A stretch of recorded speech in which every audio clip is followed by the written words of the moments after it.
Alors aujourd'hui, on va voir la représentation complexe des signaux sinusoïdaux. Supposons que vous avez un signal S1 de t égale S1 racine de 2 fois sinus oméga t plus phi 1. Dans la représentation complexe, je peux le représenter comme suite. S1 complexe est égal, soit je le représente ça par sa valeur efficace, dans le S1 représente la valeur efficace, soit par sa valeur maximale qui est la racine de 2S1 qui représente la valeur maximale. Alors, vaut mieux le représenter par sa valeur efficace. Ça va être le S1 comme on a fait avec le diagramme de Fresnel, fois exponentielle J oméga t plus le phi 1. D'accord? C'est comme ça qu'on représente un signal sinusoïdal. Bien sûr, vous allez me dire que ça, ce n'est pas la représentation correcte parce qu'on a déjà vu que la formule de l'air E ou bien l'exponentielle de JA est égale, c'est cosinus de A plus J sinus A. Et là, c'est comme si on dit que le sinus A, c'est cette exponentielle chose, c'est comme si on a négligé bien sûr le cosinus A. Ben, la représentation correcte, ça sera quoi? C'est que le sinus de A, c'est tout simplement la partie imaginaire de exponentielle de JA. D'accord? Parce que le sinus représente la partie imaginaire. Et ça, c'est la représentation correcte. Mais là aussi, c'est correct. Parce que on peut dire que ça, c'est un cas spécial.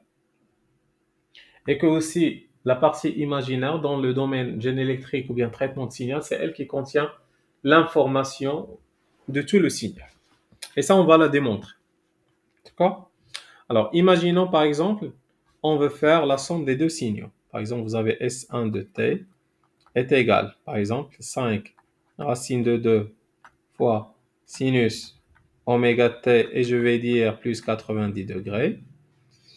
Et le S2 de t est égal à 10 racine de 2 fois sinus oméga t plus 180 degrés. Je sais que je peux faire des simplifications ici, mais ce n'est pas ça qui m'intéresse.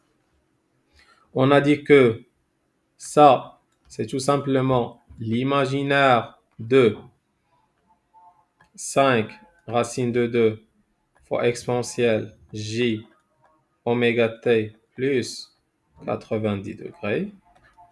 Et là aussi, c'est quoi? C'est l'imaginaire de 10 racine de 2 exponentielle J oméga t plus 180 degrés. Alors, la somme de ces deux, par exemple, ça va être le signal S3 de t qui est égal à S1 de t plus S2 de t. C'est tout simplement, c'est l'imaginaire. Et je peux simplifier ou bien factoriser par racine de 2. Facteur de 5 exponentielle J oméga t exponentielle J 90 degrés. D'accord? Plus 10 exponentielle J oméga t exponentielle J 180 degrés. Alors tout cela, je peux l'écrire sous cette forme. Soyez bien s'il vous plaît.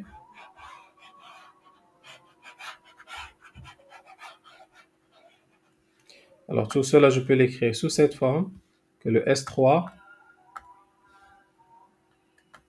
de t, c'est tout simplement, c'est l'imaginaire de exponentielle J oméga t fois la racine de 2, facteur de 5 exponentielle J 90 degrés, plus 10 fois exponentielle J 180 degrés.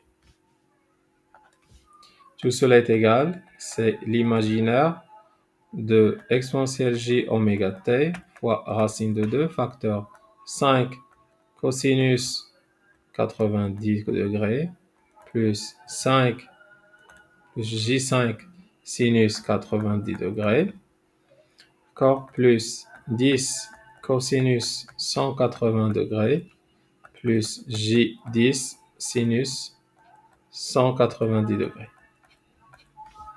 On sait déjà que, bien sûr, j'ai choisi ces angles parce que c'est simple de travailler avec eux. Ça, c'est 0. D'accord? Et ça, c'est 0. Ça, c'est 1. Et ça, c'est 1. Ce qui fait le S3 de t, c'est tout simplement l'imaginaire de exponentielle j oméga t fois la racine de 2 facteurs de 5j plus 10. On continue davantage. Alors, je vais effacer tout cela. Voilà. Tout cela me donne que S3 de t, c'est tout simplement c'est la partie imaginaire de racine de 2. L'exponentielle, je peux l'écrire sous cette forme, c'est cosinus oméga t plus j sinus oméga t, le tout facteur de 5j plus 10. Tout cela est égal, c'est l'imaginaire, d'accord? C'est la partie imaginaire fois la racine de 2 de 5j cosinus oméga t plus 10 cosinus oméga t moins 5 sinus oméga t plus j10 sinus oméga t. Tout cela est égal. Je considère uniquement la partie imaginaire. Où sont les parties imaginaires?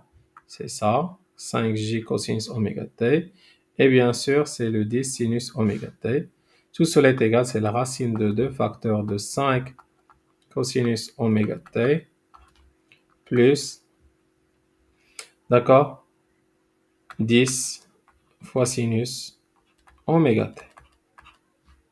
Et là, c'est une écriture qu'on connaît tout.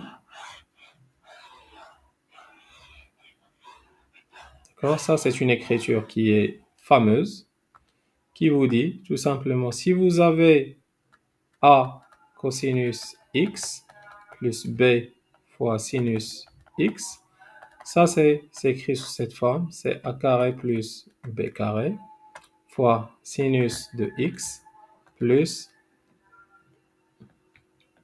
A sur, ou bien c'est plutôt, c'est l'arc sinus, d'accord, de B sur, de A, m'excuse, sur la racine A carré plus le B carré. Alors, si je veux le mettre sous cette forme, tout simplement le S3 de T, ça va être, c'est la racine de 2, facteur de 5 carré plus 10 au carré, fois sinus de oméga t plus le sinus moins 1 de, le A c'est 5, sur racine 5 carré plus le 10 au carré. Alors je vais le calculer.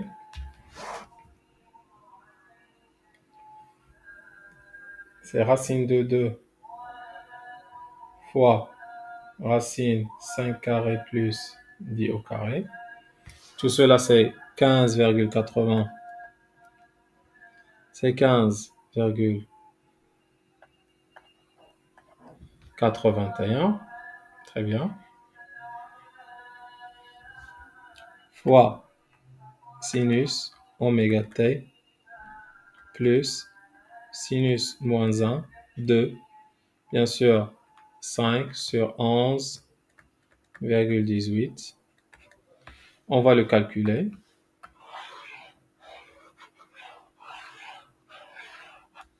Alors, c'est quoi le sinus moins 1 de 5 sur 11,18? C'est tout simplement 26 degrés. Parce que là, tout cela, je le calcule en degrés. Ce qui fait le S3 de T, ça va être 15,81 fois sinus oméga T plus 26,56 degrés. Alors, comme vous avez vu ici, on a pu réaliser la somme de ces deux signaux, mais ça a été un peu compliqué. C'est pour cette raison que on peut dire que le S1 de t, qui était égal à 5 racine de 2 fois sinus oméga t plus 90 degrés, et le S2 de t, qui était c'est 10 racine de 2 fois sinus oméga t plus 180 degrés, que le S1, je peux l'écrire sous la forme 5 exponentielle j 90. Le S2, je peux l'écrire sous la forme 10 exponentielle j 180 parce que je considère uniquement la partie efficace, ce qui fait le résultat, ça sera efficace. Et puisque les deux signaux ont le même oméga t, pas la peine de faire exponentielle j oméga t parce que ça va être simplifié. Et je calcule le S3 qui sera le S1 plus le S2. Dans ce cas, c'est 5 exponentielle j 90 plus 10 exponentielle j 180. Suivez bien s'il vous plaît. Ça va me donner que le S3 est égal, c'est 5 cosinus 90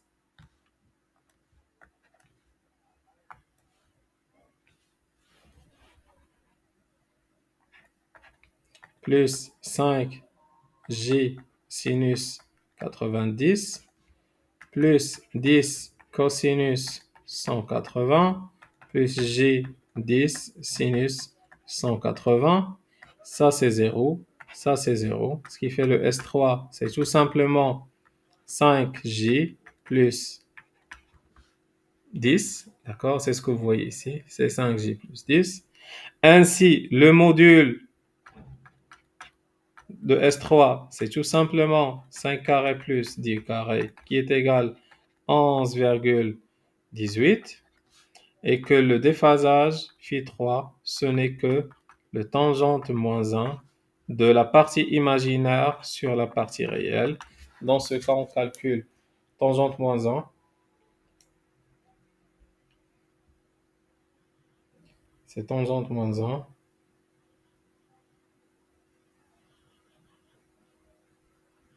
« 5 sur 10.